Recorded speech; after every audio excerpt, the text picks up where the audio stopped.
Hey guys, good morning. Welcome back. The title of the video is going to be Why Love is the Biggest Risk You'll Ever Take. Why love is the biggest risk. Now, in many of my videos, I talk about the stock market. You guys all know that, trying to build wealth. It's a wealthy life. And that's all fine and dandy. And it's a big risk, no doubt, with, investing some money. You're going to have to take some risks there. But at the end of the day, it's not that really big of a risk, because you can always go back out and take your time and make up any money you ever lose in the stock market at the end of the day. You can go out and go Instacarting or Uber Eats or a second job, whatever it may be, or a better career change. You can make up money that you lose in the stock market. So in my opinion, the risk is kind of low. But with love, there's a bigger risk involved. There's a bigger risk in here, in your heart. And I understand that. All right, I know that there's a big risk out there for a lot of people. They don't want to get hurt. All right, and I get that. But the upside potential is infinite. It really is. It's infinite. It goes to infinity. Okay? The upside. All right? Because at the end of the day, you want to have someone that loves you for you. All right? And it makes you feel something special about yourself. And this is what I'm going to tell my children, no doubt. I know that people out there, they've had, rough breakups and maybe a divorce, and I understand that. I feel sad for that. But at the end of the day, you can always try again, right? You can always try again. We only have one life, Try again and see what happens. Take that risk again. That's what I want for you. I want the best for you. I want the best life for you. Now, that doesn't always mean that being with someone is the best life. Maybe it's not. Maybe your life is more fulfilling when you are alone. That's okay too. Nothing wrong with that. This video is not against bashing people who are by themselves. All right. But I do want to tell my children and my viewers out there to give it a shot. Give it a shot a few times at least. Nothing wrong with that.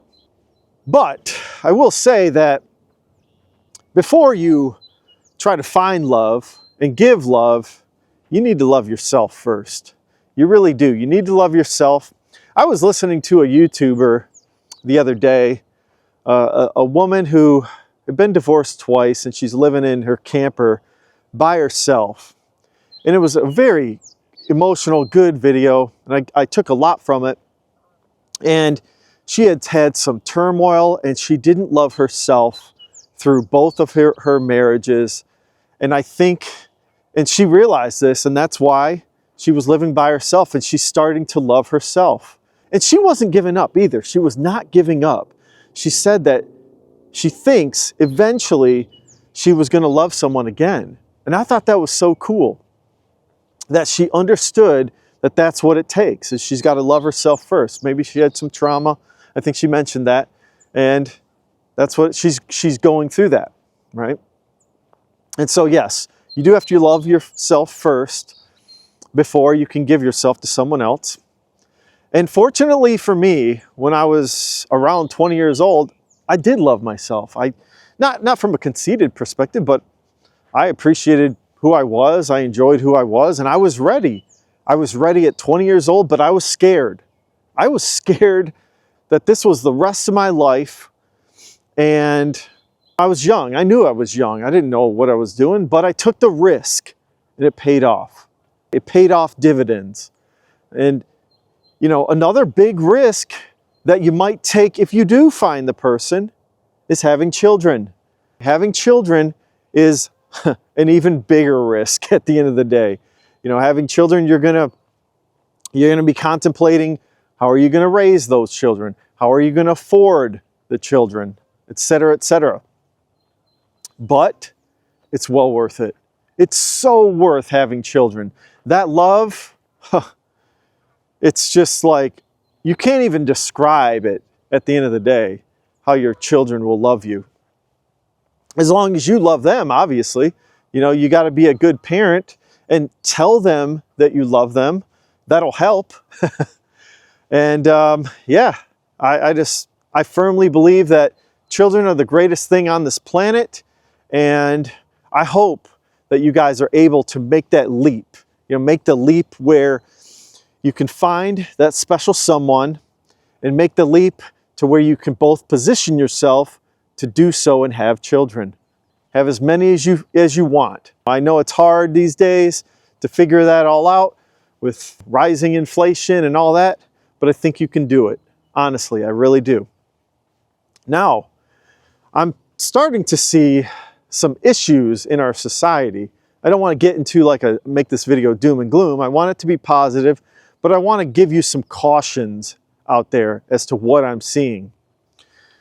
Now, I've recently, since I've been on YouTube, been noticing this whole red pill content and feminist talk.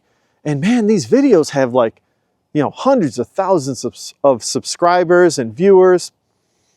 And I'm just thinking to myself, man, these people are stuck in these echo chambers of fear about the opposite sex at the end of the day.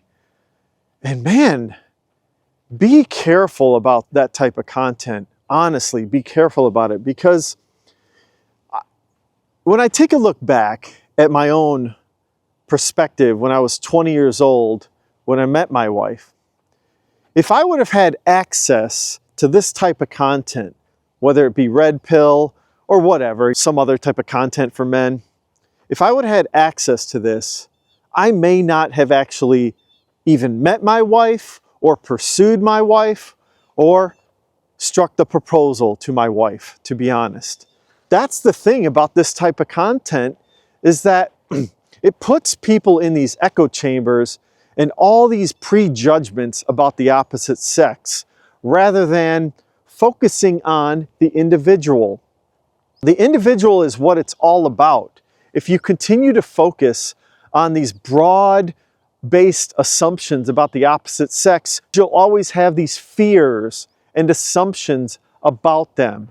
And I don't want that for you. I'm going to tell my children at the end of the day, do not consume that content, whether it be feminism or red pill content, because at the end of the day, it just clouds your brain. Now, you know, is there some truth to some of that content?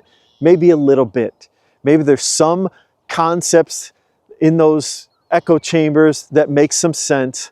But if you're going to consume that content all day long, it's just going to cloud your judgment and brings out your insecurities at the end of the day. All right. The reason why you're continuing to consume that type of content is because you're insecure about who you are and what you want out of a relationship. So I recommend don't consume that content. It'll cloud your judgment.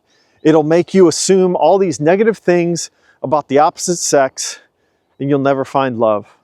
The same thing goes for any content out there that's dogging on children. I hear a lot of people talking bad about having children or don't have children, you know, in 2025 or 2026. You know, forget all that, honestly. Like, just don't consume it. Move on and do what you want to do. So that's my advice from the content I've seen.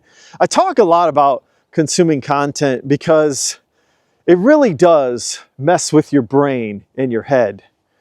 Because at the end of the day, there's someone out there for you, and I don't want you to have a preconceived judgment about them, because you'll miss out on that opportunity.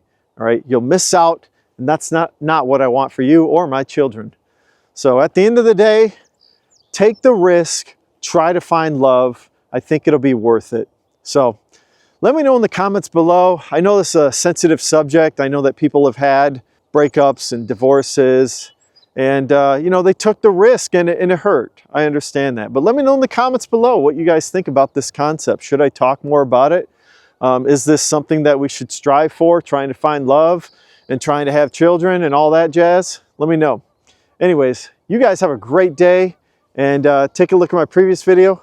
Thanks, guys. Bye.